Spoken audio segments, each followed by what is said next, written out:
Hola amigos, ¿qué tal? Esperamos un poquito a que vayáis entrando. Hola ropero, ¿qué tal Quique? ¿Cómo estáis? Horario nocturno, mi amigo el bigotillo también está. Xavi no descansa, pues mira, poquillo, está siendo duro el confinamiento. Aparte, bueno, mañana sabéis que a las 11:30 de la mañana tenemos una cita con Alberto Viña y con el gran Marian Beque. Un auténtico placer tenerlo aquí en España y nada, disfrutaremos todo de él. Estoy multifruta. Está Tato también. Bueno, Tato, pues arrancamos contigo.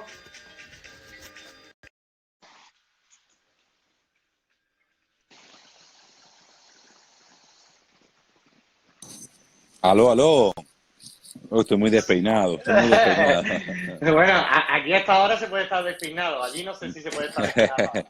Aquí tranquilamente, en mi casa hacemos lo que queremos. ¿Cómo va, Huguito?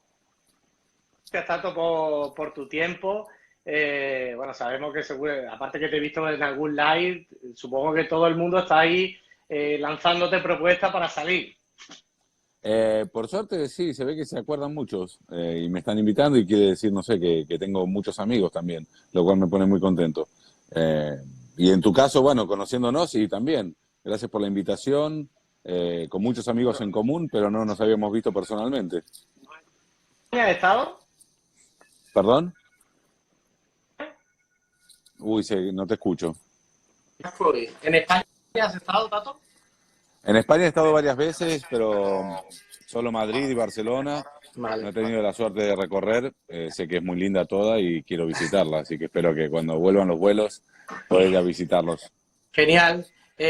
Bueno, Tato, hemos charlado esta tarde, más que nada para empaparnos un poco de la información. Primero, hostia, yo de hecho había visto una publicación que la voy a compartir aquí como introducción, ¿no? Que me parece bastante chulo, que baja un poquito A ver. la música. A ver, que tú también me digas esto cómo pasa, ¿no? Vamos a ver. Aquí tenemos esto. Ay, espérate, no se ve bien, me cago en la mano.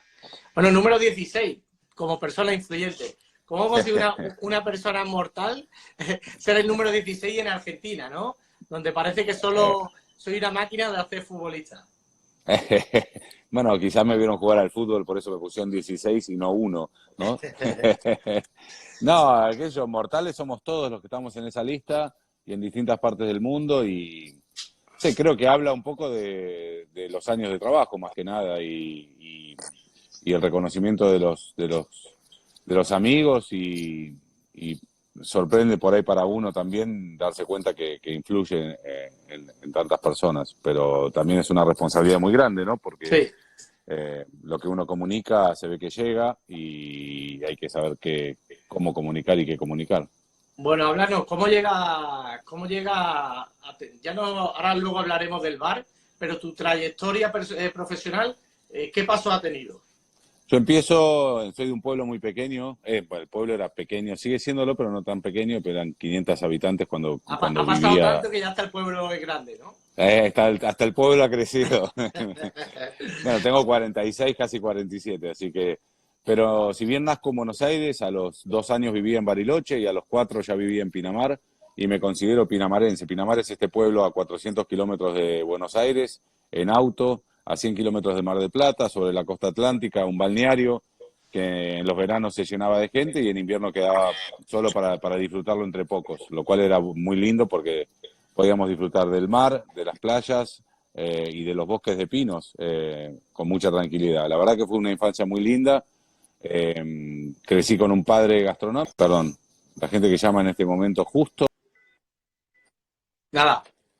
en el medio de la charla. Un padre gastronómico y una madre educadora. Mi madre fundó un colegio cuando llegamos y vio que no había un colegio que le gustase para sus hijos y armó un colegio en el garaje de mi casa, primero con un jardín de infantes en el garage y después luego fue creciendo e hizo un colegio donde hay jardín primario y secundario. Y mi padre tuvo muchos restaurantes y a los 12 años me llevó a trabajar en uno de sus restaurantes en la playa, que era un balneario. Eh, y me puso a trabajar lavando copas, ¿no? A los 12 años. Y la verdad que yo lo disfrutaba muchísimo. Nunca nunca renegué, nunca me quejé. Y empecé lavando copas el primer verano, el segundo verano en la cafetería, el tercer verano en la cocina, el ¿Y cuarto verano en la y el fiambrería. primer cóctel cuándo llega, Tato? El primer cóctel creo que fue a los 16 años, justo me mandaron una foto, mira, no te la podría mostrar ahora si me explicas cómo Mira, se qué hace, pena. Bueno, pero puedo poner esta, que seguramente tiene alguno más. sí, me la mandó Gustavo, que era un chico que trabajaba, que debe tener 3 4 años más que yo tenía 15 o 16 y en la barra de Divisadero en la playa me dijeron, mirá, Tato, vení, que pidieron un gin tonic y me hicieron hacer un gin tonic, me dijo, agarrá la coctelera, pones el gin, la tónica, un poquito de limón, Y la la cita. cierras, le pones hielo, las cierras y las quitas. Obviamente me explotó la coctelera en la mano. Ese fue mi primer cóctel, a muy corta edad. Vale, y luego o sea, a partir de ahí, ¿qué es lo que pasa para focalizarte tanto en el cóctel? De ahí la verdad que yo soñaba con estudiar otras cosas como diseño gráfico, que fue lo primero que me fui a estudiar cuando cumplí 18 a Buenos Aires, a la universidad. Hice 2 años, a los 2 años me cambié de carrera y estudié dirección de arte publicitaria, me recibí de director de arte publicitario. En el medio de todo eso, para trabajar y tener algún ingreso más y no pagar el ticket para entrar a los boliches bailables, decidí de empezar a trabajar de barman en boliches bailables en Buenos Aires. Entonces ¿Cuántas veces trabajaba los hemos hecho fines de todo semana eso, de eh? eso. Para ganar un poco más dinero, gastarlo menos Muchísimo. para la noche y ligar un poco más, ¿no? Exacto, Tres esos eran herramientas comunes. divertirnos. Y ahí fueron mis primeros pasos, pero la verdad que yo no consideraba seguir viviendo de la gastronomía. Los veranos me iba a trabajar con mi padre a la costa, los inviernos venía para Buenos Aires a estudiar y ver fútbol más de cerca, ¿no? A Boca Juniors, el club más grande del mundo, luego antes mucho, bueno, por encima de muchos equipos de España. Pero, eh, y, y resulta que cuando me recibo de director de arte publicitario fui a buscar trabajo en bar, no fui a buscar una agencia de publicidad. Y Claro. ahí entro en el Gran Bar Danzón, que fue el bar que le devolvió la coctelería a Buenos Aires, luego de ese bache grande que tuvo la coctelería porteña desde fines de los 50 hasta principios de los fines de los 90. Hasta ese momento habían perdurado entre los gobiernos militares y demás, había perdurado solo la coctelería clásica en hoteles 5 estrellas. Vale. Y ¿Y abre el una danzón, coctelería, perdona, Tato, tropical sí. o clásica estilo Negroni y eso? No, el Gran Bar Danzón abre sus puertas en el 98, todavía sigue abierto, hace poco festejamos los 20 y los 21 años, y abre con una coctelería clásica en su carta, pero con la diferencia de que el jefe de barra era un chef, era un cocinero. Y con todo eso bagaje de cocina y búsqueda de sabores, y con Luis Morandi, uno de sus dueños también, que amante de la coctelería, se ofrecían cosas como diferentes. Los primeros macerados, vi las primeras jarabes diferentes, en un país donde tengan en cuenta que siempre estuvo como muy alejado a la comunicación, y más en esos años, en el 98 cuando abre, todavía la internet era como eh, muy escaso, libros no habían muchos, entonces Sí, ahí era un coctelero. poco la herencia de Pichín, ¿no?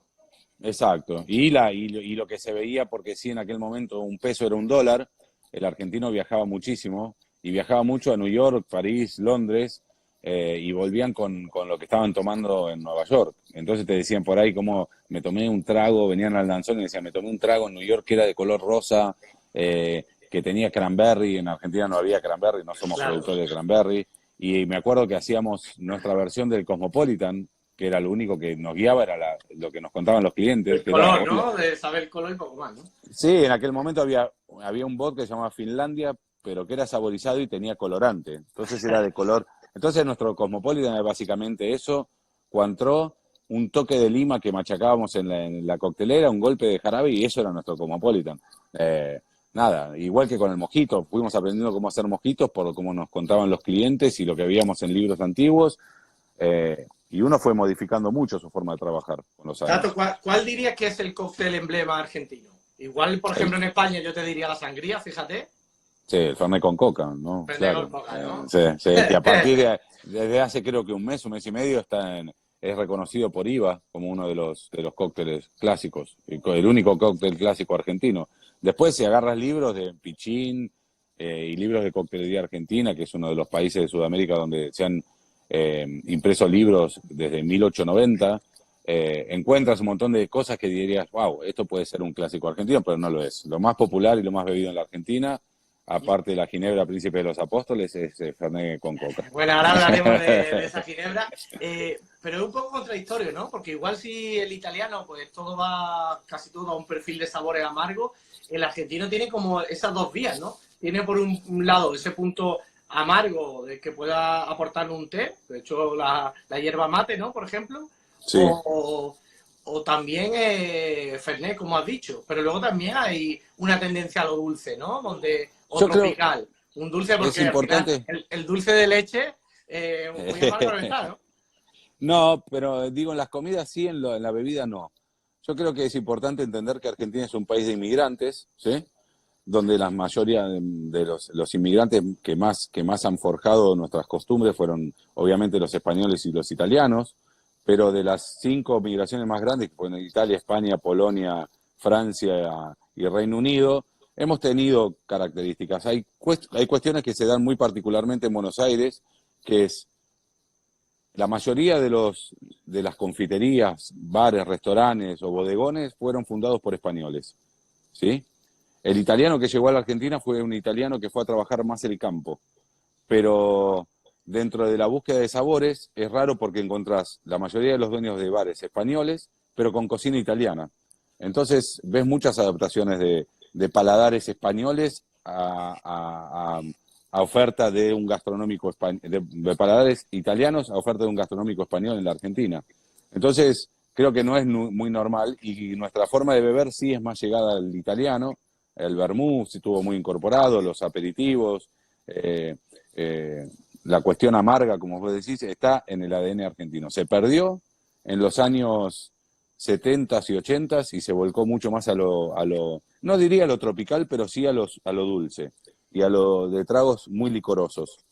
Y por suerte ha vuelto, y es un trabajo que se ha hecho desde bares y desde empresas y marcas de bebidas e incluso de bartenders, que tampoco fue tan difícil porque, como te digo, creo que en el ADN de todo argentino están esos sabores incorporados y es la forma que tenemos de beber. Vale, bueno, me gustaría ya entrar. Hostia, hemos tapado un poco a tu. Supongo, no No, sé si es está muy compañero bien. tuyo, tu socio o qué lo que es. Le mandamos un beso a Ivo. Ivo fue uno de nuestros jefes de barra. Esa foto es Vale. en Mira, Atenas, en un evento. aquí ya le Ahí dejamos un está. poco más Esa de foto es en Atenas, en un evento que hizo de Clamsis con bares latinoamericanos. Y Ivo estaba viviendo en Barcelona en ese momento y se había ido de jefe de barra hace un mes de florería. Entonces le avisé y Vale, le dije, venite vos que estás más cerca, así nos vemos. Y vale, trabajamos esa Tato, noche juntos. una de las preguntas, sobre todo porque aquí tenemos dentro de nuestra charla propietarios de bar, bartender, en fin, gente que se dedica a la industria. Y te voy a hacer una pregunta que tu respuesta será yo qué sé, ¿no? ¿Cómo consigue uno A ver. colocar en Argentina, ¿no? Que es como un valor doble, igual que en España o en otros países que no están igual dentro de las inversiones grandes de la industria, cómo consigue posicionarlo el número 3 del mundo? Yo no sé. La Claro, verdad es esa. No, no lo sé, no lo sé. Yo sé por qué entramos en esa lista y obviamente hizo que fuera más fácil una vez estar en esa lista que la gente te empiece a conocer. Y después mantenerse en esa lista tiene que ver con distintos factores y cómo funcionan los 50 mejores bares del mundo, que ha ido acrecentando su cantidad de votantes y la ha ido diversificando también. Han entrado más votantes de Asia y en ese momento hizo que muchos bares asiáticos entraran en la lista. Han entrado más votantes latinoamericanos también en los últimos años y quizás eso ha hecho que se mire a Latinoamérica. Yo sé que Florería entró porque cuando abrimos Florería en el año 2013, se hizo el primer Tales on Tour en Buenos Aires, este movimiento de Tales of the Cocktail que hace un festival de Tales en distintas partes del mundo, y se hizo 2 años en Buenos Aires. Florería había abierto en enero del 2013 y en octubre del 2013 ya estábamos en la primera lista de los 50, que no, cuando sí, nos llamaron yo no la sabía ni prelista, qué. ¿no? Sí, y cuando nos llaman y nos dicen tienen que venir a Londres, yo hablé por teléfono y le digo, no, ¿por qué? Me tengo que pagar un pasaje, tengo un bar que recién abro, no tengo el dinero para viajar y no sé por qué tengo que ir. No, es importante que vengan, es importante. La verdad no sabía ni que existía una lista. Después de ahí te enterás, yo de hecho no fui porque yo tenía un evento en otra parte y me fui al evento, fue mi ex socio y mi mujer. Me dijeron, che, 34 del mundo, mejor bar de Latinoamérica y el Caribe, wow, pues, es lindo, más estando en la Argentina. Y de ahí vas creciendo, creo que se va mencionando, tenés la posibilidad de codearte o de estar cerca de muchas personas que admirás y que hoy por ahí ya son amigos, y que uno los veía como mucho más lejanos. Y también entiendo que Argentina y Latinoamérica en sí se fue eh, tornando como un destino exótico y llamativo, de alguna manera. Tenemos muchísimo para contar, muchísimo para ofrecer, y creo que tantos años de trabajar en el silencio o alejados ha hecho que también armásemos una identidad propia, tanto todos los bares, el de Brasil, el de Perú, el de Chile, el de Argentina. Si bien estamos en contacto desde mucho antes de estar en cualquier lista, porque nos conocemos hace mucho, cada uno creó su identidad propia y cada uno está cada vez más identificado con su país. Y creo que eso lo torna como algo interesante para la gente que viene a visitar Florería en este caso, y después los invitados que traemos de afuera o que queremos mostrarle lo que hacemos en Florería, también le mostramos lo que pasa en nuestro país. Y cuando llegan a la Argentina y visitan Mendoza, o visitan la Patagonia, y visitan Buenos Aires, se dan cuenta que es increíble lo que hay y lo que tenemos para contar, de la misma manera que cuando visitan Ciudad de México, o visitan Perú, o visitan Chile. Eh, Claro, yo es creo muy que atractivo. sinceramente, entendiendo Sudamérica y Centroamérica, yo creo que ustedes mismos en algún momento no han sido conscientes del valor que tiene su producto y vuestra gastronomía a nivel mundial, donde países de Europa en los últimos años admiramos, ¿no? Que hay veces que uno mismo no es consciente de los productos que tiene, de lo que está desarrollando, y es bueno tener este reconocimiento ahora, ¿no? Sí, la verdad que sí, y creo que lleva tiempo y creo que también lo normal es empezar mirando hacia afuera. Yo te lo digo como argentino, que me considero y amo mi país y amo Latinoamérica. Bueno, y estoy enamorado del planeta Tierra en sí, pero digo, de lo Claro. que me toca más de cerca, uno primero mira lo que pasa afuera y después empezás a mirar lo que hay adentro. Y cuando empezás a mirar lo que hay adentro, te das cuenta que hay tanto para ofrecer y tanta cosa que uno no conoce, que está bueno conocerla y está bueno usarla, está bueno y está más al alcance de la mano y termina siendo que le da mucha más autenticidad a lo que uno está haciendo, que reproducir, por ejemplo, no sé, un Cosmopolitan en los años 90 cuando no teníamos el producto. Eh, entonces creo que eso hace que seamos mucho más, eh, eh, ¿cómo se dice? Con una Diferentes identidad o propia. diferenciales, ¿no? Vale. Y Diferentes, que, con por identidad ejemplo, propia. Y, a nivel de coctelería, ¿qué estáis haciendo? Este es un cóctel tuyo, ¿no? ¿Qué estáis haciendo? O sea, ¿cuáles serían 5 cócteles que yo dijera, allí tienes que venir por estos 5 que son los súper especiales?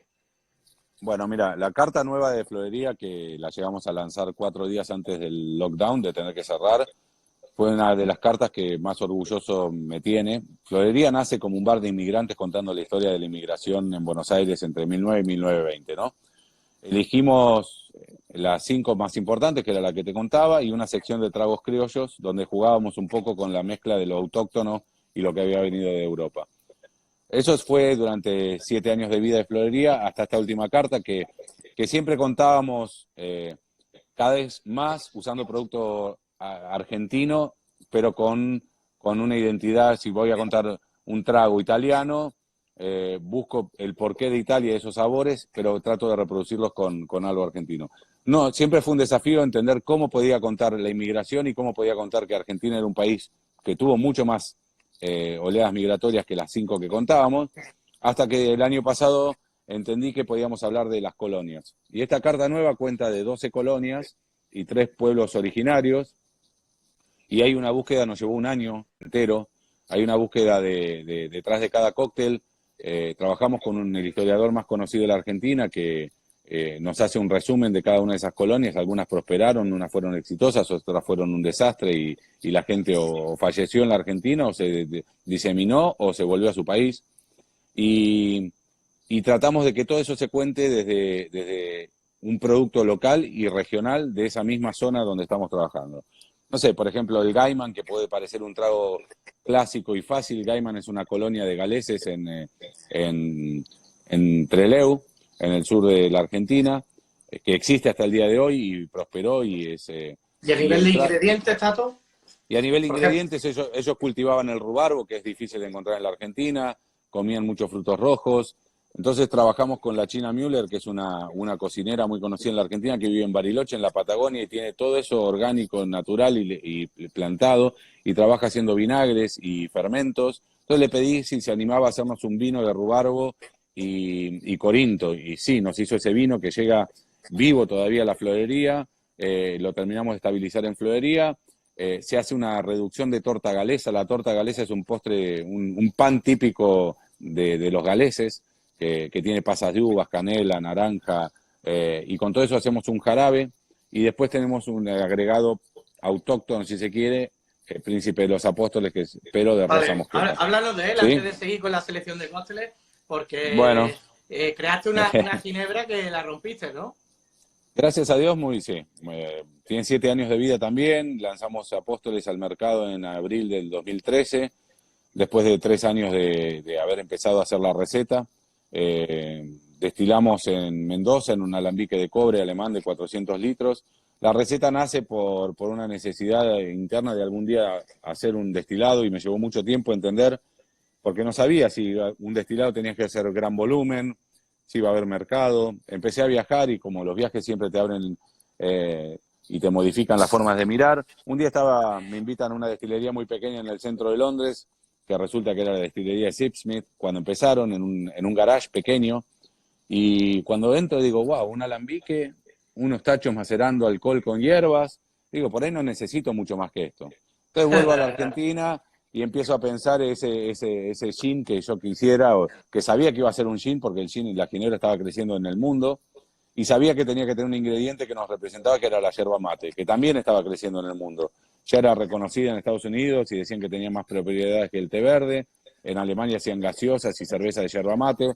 Entonces dije, tengo el camino bastante allanado en cuanto a la comunicación si salgo al exterior en algún momento.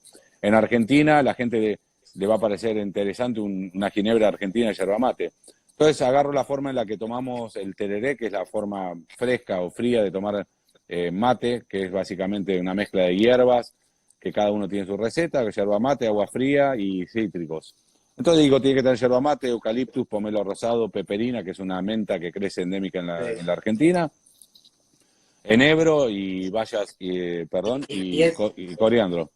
y esta la podemos conseguir en España, que creo que nuestro amigo Adri, a que le mando un súper Sí, abrazo. mira, ahí aparece la gente de Service Marshall, que la venden en Valencia ellos, Ah, y mira, genial. sí, el importador se llama Drink Hunter.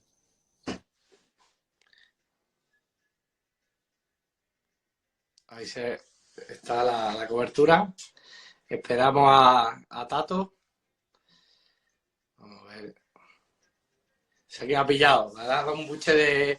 Ay, Tato. ¿Te recuperamos? A ver. No te escucho, Tato.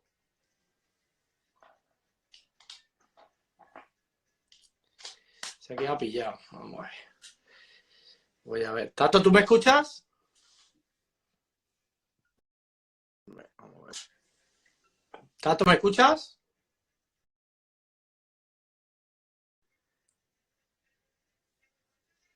No. Espérate.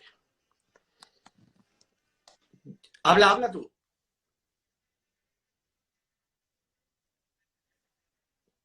No se escucha. Bueno. Chicos, ¿me escucháis a mí? A ver que alguien conteste la pantalla si me escucha.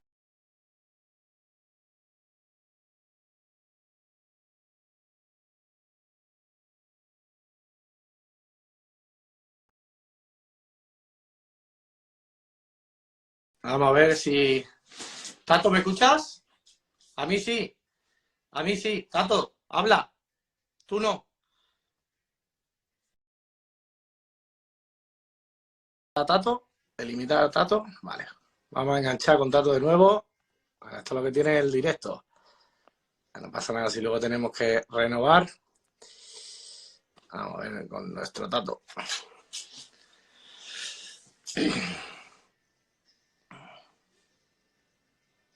¿Qué tal? Súper Ahora sí, interesante, ¿no? Tato, ahora ahora sí. sí.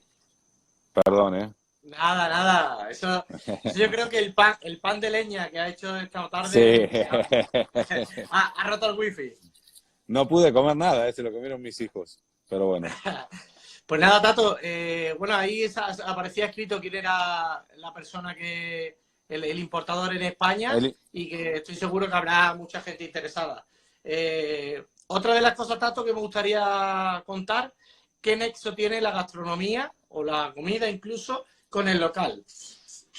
En Florería, bueno, para mí siempre la coctelería y la comida fueron de la mano y nunca entendí por qué cuando uno abría o hablaba de un bar, habla de bar food.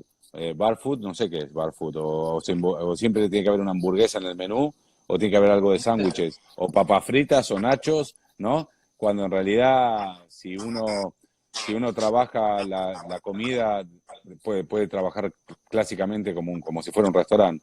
Nuestra comida en particular tiene que ver más con la influencia española, francesa, italiana, y de producto 100% sin demasiado artilugios, pero sí fresco y casi todo orgánico y de pequeños productores, ¿no? Para nuestra sorpresa, desde que abrimos Florería, éramos 5 empleados, uno de ellos era el cocinero, jefe de cocina, y hacíamos la carta con lo que comprábamos en el mercado fresco todas las mañanas.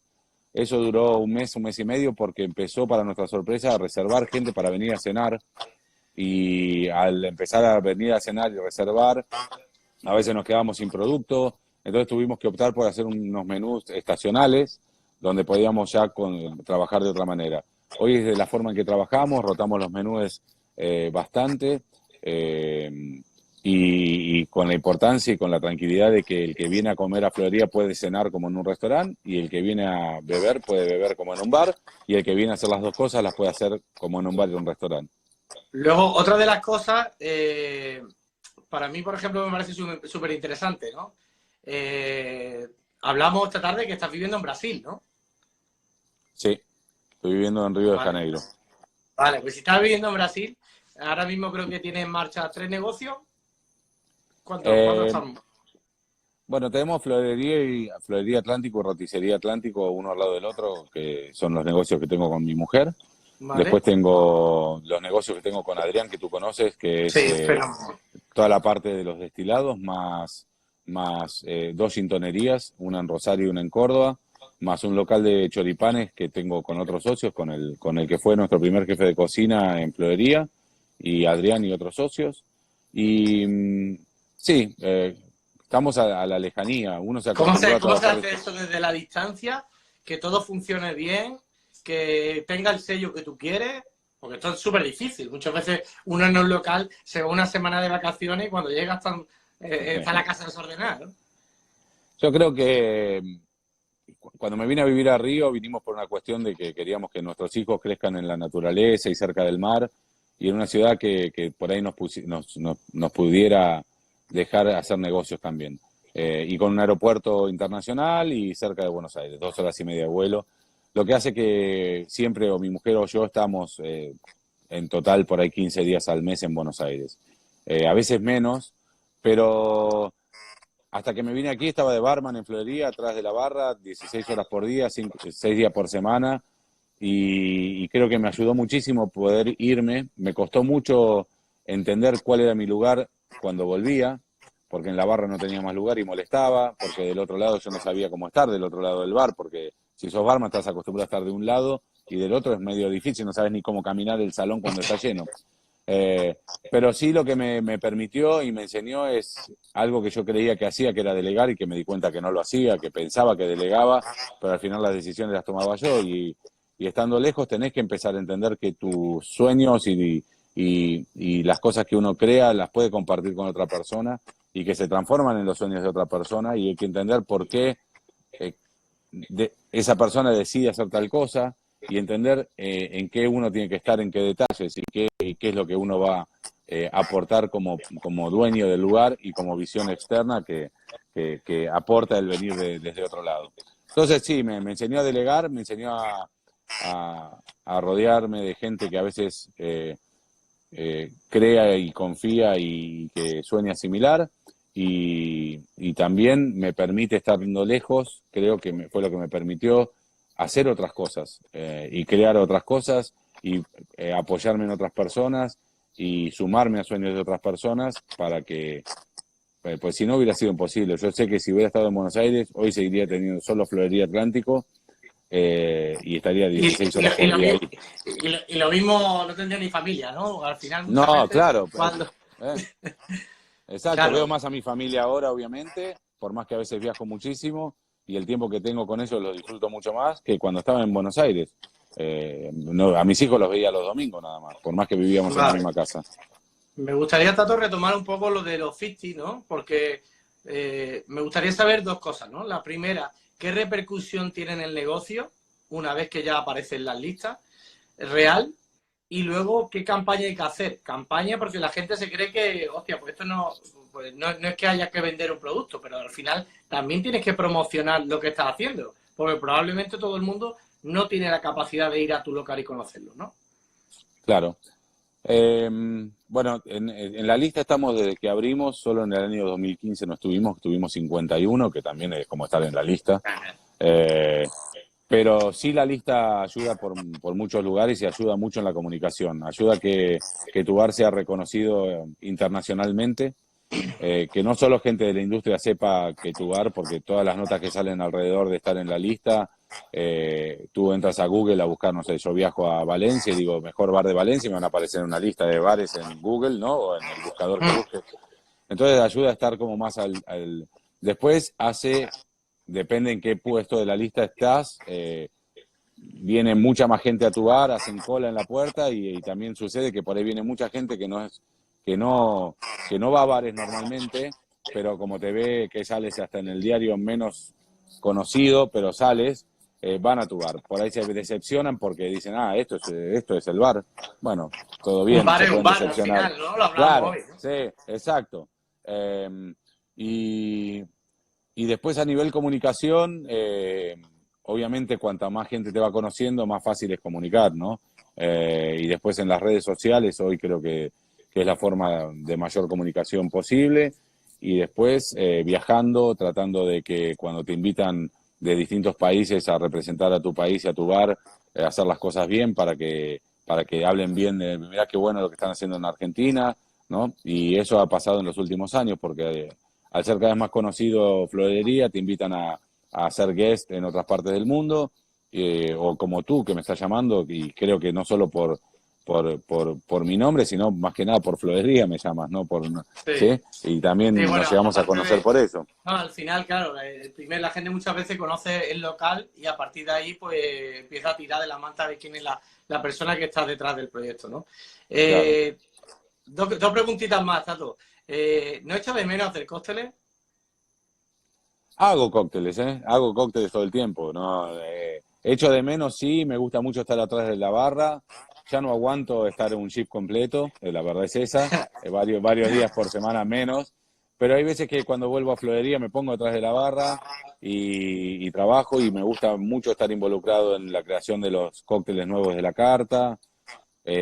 Hago guest, viajo y sí, no, sinceramente me encanta estar atrás de la barra, es el lugar donde más cómodo me siento y creo que va a ser así para el resto de mi vida, pero no podría estar atrás de una barra todos los días. Digo, hoy Claro. por hoy con este entrenamiento. Si me das 2 meses de entrenamiento, vuelvo. Bueno, y por último, ¿cómo te ves en el futuro, Tato? O sea, ¿qué evolución ves o a nivel del proyecto de Flori o personalmente, ¿no? También a nivel de proyectos, ¿no? Es difícil de responderte ahora porque todo lo que uno pensaba como futuro hace 2 meses, yo creo que tenemos que ser conscientes que el futuro llegó y es hoy y es diferente y tenemos que repensar por ahí algunas ideas que teníamos, repensarlas y adaptarlas a lo que nos va a tocar, que es a nivel global y sí o sí va a ser diferente. Y yo creo y quiero que sea diferente a lo que uno pensaba, ¿no? Porque creo que algo mejor viene y deberíamos entender que tenemos que trabajar en pos de eso. Así que no tengo una respuesta para decirte qué me imagino del futuro. Me imagino de un futuro donde podamos seguir estando con trabajo, donde Florería pueda seguir siendo un lugar de 54 marineros que zarpan todos los días en ese barco para recibir un montón de pasajeros y y que podamos estar a la altura de lo que el universo nos pide como seres humanos y poder ofrecer eso. Eso es lo que pido, nada más. Tato, ha sido un auténtico placer. Espero algún día que me reciba en tu casa y bueno, en España aquí estaremos encantados que vengas cuando quieras. Por favor, sí, gracias, Huguito. Seguimos en contacto. Gracias por la oportunidad. Y bueno, te dejo con José Luis. Viene José Luis, Sí, ¿no? bueno, Ahora. a todos los que nos han conectado a través de ti, ahora conectamos con José Luis de México y nada, os mando un abrazo a todos. Le Gracias, mando un Tato. beso grande a José también y lo sigo viendo por aquí. Gracias, adiós. Chao, chao. Gracias, Tato. Hasta luego. Bueno, súper interesante. Vamos a ver si José Luis, si me escribes por ahí, José Luis, a ver si no te encuentro. Aquí tenemos José Luis. Bueno, y viajamos de Argentina a México. José Luis, Hola, ¿cómo estás, hermano? bien, ahí enfócate para que te veamos bien. Muy bien, ¿qué tal? Aquí trabajando, oye, Aquí trabajando tengo una arduamente. camiseta de cuando, fíjate, esta de cuando estuve en tu local, Ajá, estuve, bueno, con la gente de los danzantes, estuvimos de rutita sí, y sí. estuvimos allí en Limantour tomando un cóctel Qué chingón, y fue cabrón. genial. O sea, por ejemplo, de Tato no puedo, no he tenido el placer de estar en el local, pero en Limantour sí tuve la suerte de visitaros y hacer un surtido de cócteles. Qué chingón, qué bueno que hayas podido estar en Limantur y espero que hayas tenido una gran experiencia, amigo. Vale. Bueno, para la gente que no conozca o José Luis León o Limantur, explícanos primero quién eres tú, cuál ha sido un poco tu trayectoria y la del local, ¿no? El local ahora parece que, bueno, lo comentaba también con Tato, ¿no? Ya la gente pone a Centroamérica o Sudamérica en el mapa de la coctelería desde hace varios años y, bueno, vosotros también seguís escalando, ¿no? Pues sí, pues, digo, me presento para quien seguramente nadie me conoce, pero soy José Luis León, soy bartender, vivo en la Ciudad de México. Tenemos 3 bares aquí en la Ciudad de México. Baltra, que es un bar chiquito, ¿no? En la Colonia Condesa. Chamán, que está en la Colonia Juárez, que es más como entre un club y un cóctel bar. Y Limantur, que es nuestra marca más reconocida. Tenemos 2 locaciones, una en la Roma, que es como el bar hipster aquí en la Ciudad de México, y otro en Polanco, que es el barrio un poquito más posh, más gente de dinero. Yo llevo ahí trabajando ya de años en Limantur, lleva el lugar, y pues ya, básicamente soy yo. A nivel de trayectoria, José Luis, ¿cómo llegaste allí? Igual a lo mejor en México, en esa época, cuando arrancó Limantur, no sé si había bares específicos de cóctel. No había como tal, ya no existían tantos. Había, si acaso, un par, pero que no eran reconocidos. O sea, eran reconocidos porque eran muy buenos lugares, pero no creo que tuvieran este reconocimiento tan específico del cóctel. Cuando abrimos Limantur, yo creo que al final del día, afortunadamente, pues se juntó que el barrio donde estamos estaba renaciendo, estaba poniendo de moda, los socios que estaban involucrados pues, eran gente que estaba José la Luis, me idea. parece que se te hace alguna interferencia. ¿Puede ser que tenga apoyado el móvil tapándolo o algo? Déjame ver si. Ah, Ahí ya me escuchas Ahora, mejor. ahora perfecto. Ya te decía que pues, cuando abrimos Limantur, pues como que se juntó, hubo muchos factores como muy a favor, ¿no? Que la colonia donde estamos pues, estaba renaciendo, estaba poniendo muy de moda, los socios pues, eran gente muy metida en la parte de entretenimiento, ¿no? Y de la música y todo eso. Y los bartenders que abrimos el lugar, pues éramos jóvenes que pues, teníamos mucho interés, ¿no? En desarrollar pues, nuestras carreras, los cócteles, etcétera. Y yo creo que pues, todo eso ayudó a que pues, el proyecto funcionara desde el día 1 y hasta hoy en día que estamos cerrados, pues sigue funcionando, ¿no? Sí, tengo aquí una imagen que creo que, mira, por ejemplo, estáis con José Luis. Sé que es mucho pedirte. ¿Es posible que te pongas cascos? ¿Tienes cascos por ahí? Déjame, Sí. déjame Es buscarlo, que dame un se segundito. escucha a mí de fondo. Vamos a Déjame, ver si con eso lo arreglamos. dame un segundito. Sí, tranquilo.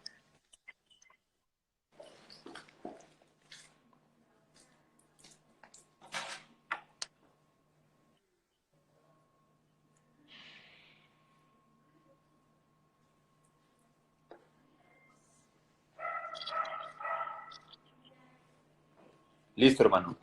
Ya está, ¿no? Vamos a ver. ¿Ahora? Ya, yo te Sí. escucho bien. Vale, perfecto. Ok, estáis trabajando, por ejemplo, el concepto de delivery, ¿no? Sí, empezamos hace 4 semanas a vender 4 cócteles en formatos de botellas de 750 mililitros, las cuales pues, son 4 de nuestras recetas más famosas, de las más reproducibles, tanto en costo como ¿sabes? Como en proporción, y, o sea, como las más fáciles también de replicar y las más, también como más friendly respecto a sabor. Y la verdad es que ha funcionado muy bien. Mucha gente nos está apoyando y eso pues, nos ayuda un poquito a tratar Claro, de mantener el bar vivo. claro. Aquí también he visto, bueno, diferentes recetas. ¿Cuál diría que serían las 3 recetas estrellas, ¿no? Del local. Pues yo creo que el Mr. Pink es nuestro cóctel insignia, que es un trago con ginebra, romero, albahaca, pomelo y limón. Y tenemos la ¿Mm? Margarita del Pastor, que es un trago con tequila, cilantro, chile serrano, licor de naranja, limón. Entonces, esos tragos son muy simples y muy fáciles de tomar. Pues yo creo que la gente los aprecia mucho porque pues, también son porciones bastante, pues, es una botella de 750 que te permite pues, tomarte de 4 a 5 tragos, ¿no? Entonces, están a muy buen precio, creo que el formato es vistoso, entonces, pues, digo, afortunadamente nos ha ido muy bien. Vale. ¿Hay qué porcentaje tenéis, por ejemplo, de turistas? En Limantour teníamos más o menos como 50-50, sobre todo Sí. porque el turista, y al final lo que nos beneficiaba mucho era que el turista consumía en horarios que la gente local, pues no, o sea, a las 6 que abrimos el local, ya teníamos una serie de turistas que venían a precopear, venían a tomarse un aperitivo para después ir a cenar. Mm.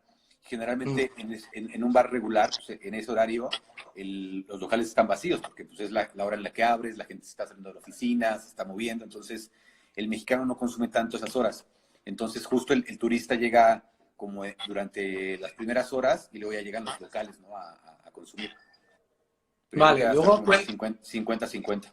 vale, cuéntame, porque al final entiendo que el turista pues va buscando cosas autóctonas de la tierra, pero el público mexicano realmente sigue bebiendo tequila y mezcal o busca otras cosas. No, sí, yo creo que tanto el tequila, digo, sobre todo el mezcal, llevan unos años pues de reposicionamiento en la industria, ¿no? Y de aprecio, sobre todo el mezcal, ¿no? Tanto de los extranjeros como de los locales. Entonces, hoy en día, nuestra composición de venta en Limantour debe ser o sea, el top 3 debe ser mezcal, ginebra y luego tequila, pero en realidad en el país, la composición de venta, pues el tequila es el líder por mucho, ¿no? En el mercado. Vale. Aquí, por ejemplo, bueno, yo siempre he tenido, bueno, por la experiencia un poco, de que al final al público mexicano en concreto le gusta el tequila blanco, ¿no? Eso de incluso el añejo como que lo ve algo para europeos, ¿no? ¿Realmente es así? No, yo creo que, digo, en realidad, si lo vemos como en números de venta nacionales, el reposado es de lo que más se vende.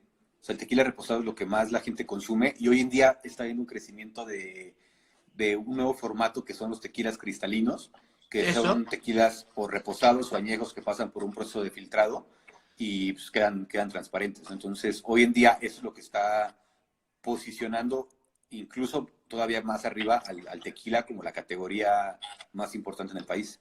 Pero fíjate, a mí me sorprende esto porque, bueno, mi sensación es que al final la planta, el agave, pues tiene muchísima importancia dentro del proceso de elaboración de un tequila. Por eso siempre he pensado que el mexicano pues apostaba por el tequila blanco para que la barrica no le restara sabor.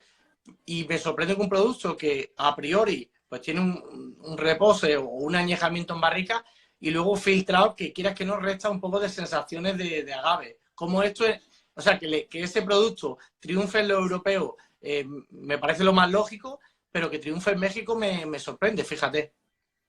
Sí, la verdad es que, digo, según yo, quien empezó con esa tendencia fue Don Julio, hace ya algunos años, con Don Julio 70, y les ha ido increíble, ¿no? Yo creo que la gente un poco aprecia este como sabor, ¿sabes? Como dulzón, ligero, y sobre todo está muy en tendencia a tomarlo congelado. Entonces, pues, la gente, o sea, ya venía de tiempo atrás una tendencia de tomar el tequila congelado con tradicional. Yo creo que la gente vio ahora en Don Julio un producto mucho más premium, mucho más de calidad, definitivamente más caro, y ha apostado a consumirlo demasiado. Claro. Y ahora mismo eso es tendencia pura y dura, ¿no? Sí, o sea, hoy en día todas las marcas de tequila, la gran mayoría, sobre todo de las que son, ¿no?, mucho más grandes y que pertenecen a corporativos, todas están sacando su línea de productos cristalinos, ¿no? Porque pues, la gente está consumiendo eso de manera bestial.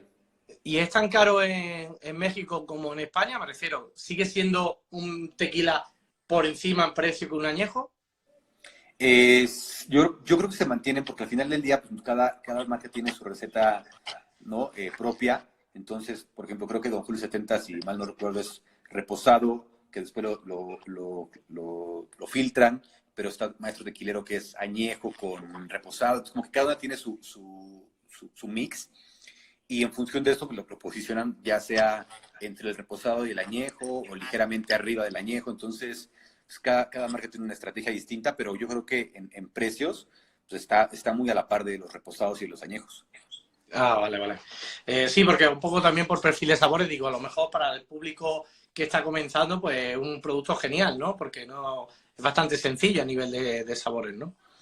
Sí, es un tequila bastante fácil de tomar, digo, sobre todo si lo tienes frío, o sea, yo creo que les voy a presumir mi congelador, pero pues, si Sí, lo venga. tienes, si lo tienes así en el congelador y te quieres tomar un shot, pues es bastante fácil, ¿no? Entonces, Ayuda al confinamiento, ¿no? mira, yo aquí estoy preparado para el fin del mundo. Joder, qué bien. A nivel de mezcal, José Luis, ¿cuáles son las últimas tendencias o qué producto ha salido que te haya llamado la atención?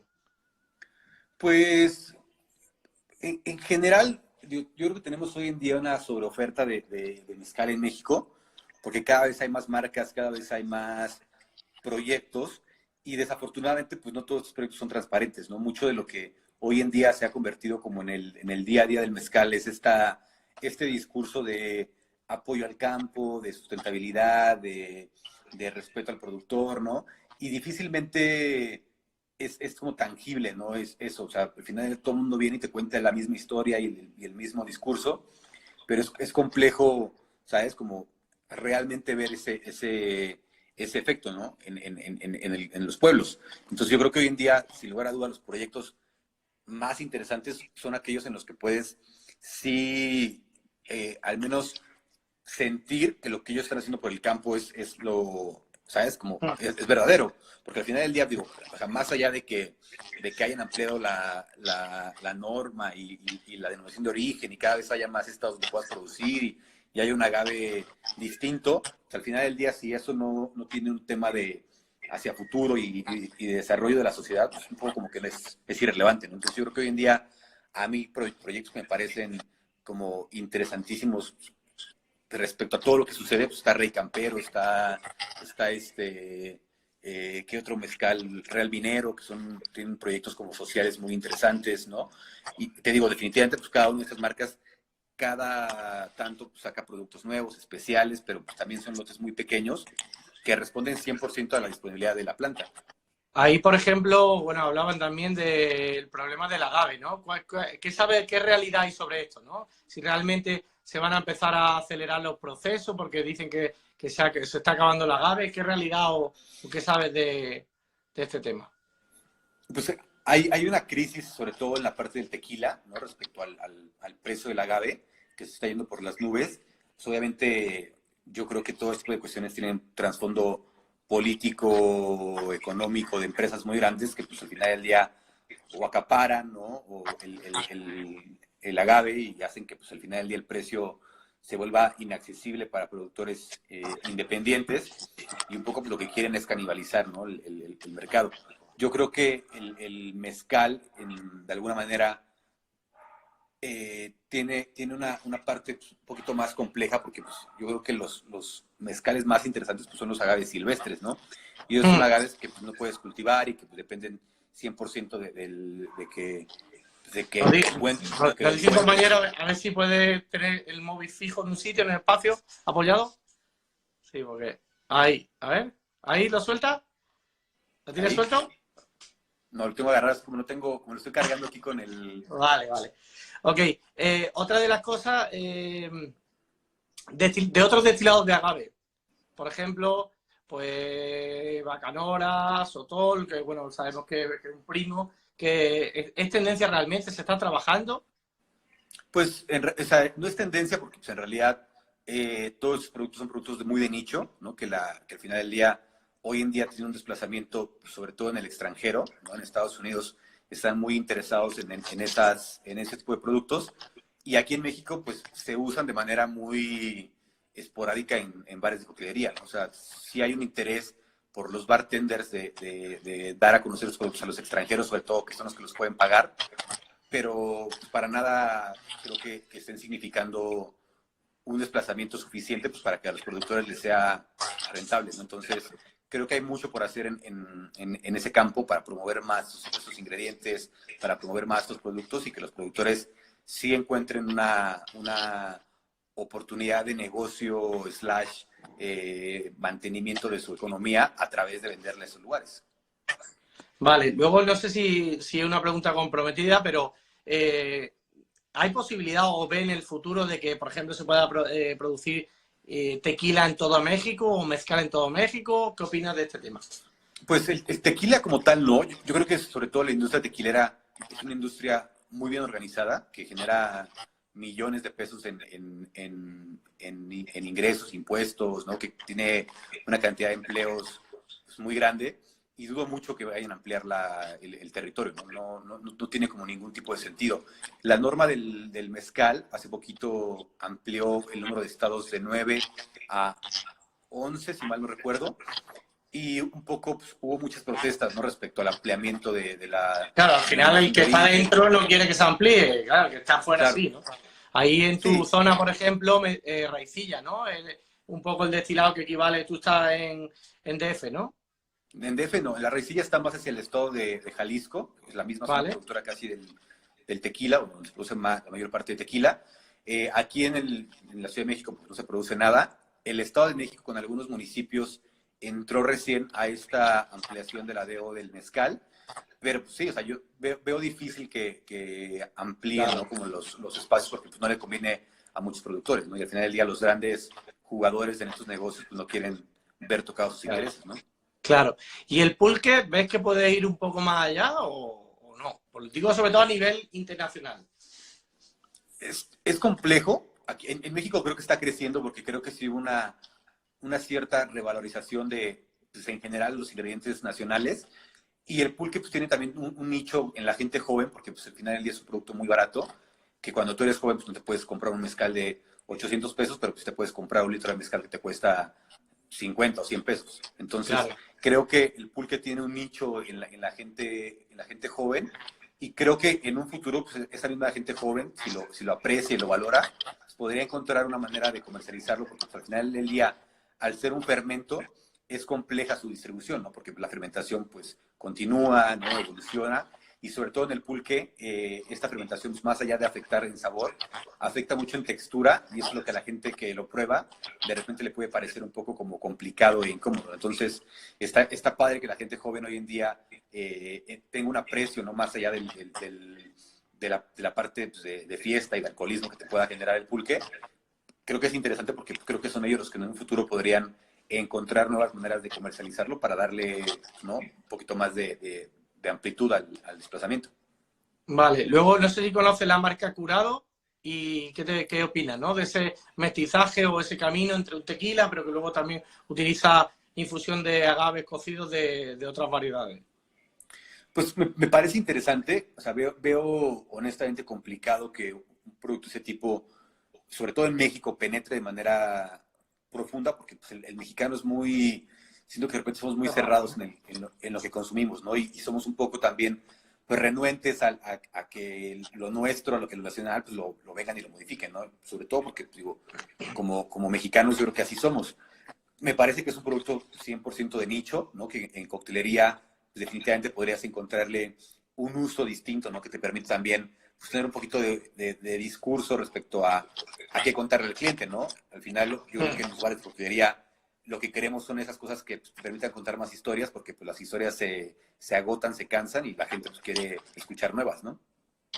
Vale. ¿Y tu cóctel favorito con el mezcal? ¿Cuál es? Porque Si igual, si pensamos en un tequila, nos lleva directamente a una margarita o un paloma, pero el mezcal no tiene a priori un cóctel emblema. ¿Cuál para ti sería la mejor expresión en cóctel con mezcal? O sea, a mí hoy en día me parece el Naked and Famous, me parece el cóctel con mezcal más rico, más fácil, práctico. Digo, al final, yo en todos los bares que he trabajado, que recuerdo, pues siempre ha habido chartreuse en todas las barras. Pero pues hoy en día Mm, está hasta en el baño. Y pues digo, limón pues mm. también todo el tiempo hay. Entonces me parece que es un cóctel muy fácil de replicar, ¿no? El tema es de que las porciones sean iguales también facilita mucho el que recuerdes la receta. Entonces me parece un cóctel que hoy en día posiciona como ninguno al mezcal en los bares. Vale. Y luego yo realmente quedé súper sorprendido de cómo el nivel gastronómico que tenéis en vuestro país. ¿Cómo jugáis la combinación de la comida con el cóctel? No, pues al final yo creo que hoy en día México se ha vuelto un destino gastronómico único. Definitivamente empezó por los restaurantes, por la comida, por los chefs, pero sin lugar a dudas eso pues, nos salpicó a los bares y permitió que hoy en día pues tengamos que si los bares en la lista, que si los bares famosos, etcétera. Y hoy en día creo que también los chefs están viendo en la bebida un interés, yo creo que de inicio, un interés económico, porque al final del día la bebida te eleva el cheque promedio, te eleva las ventas, no te eleva, o sea, el costo es mucho menor que el alimento.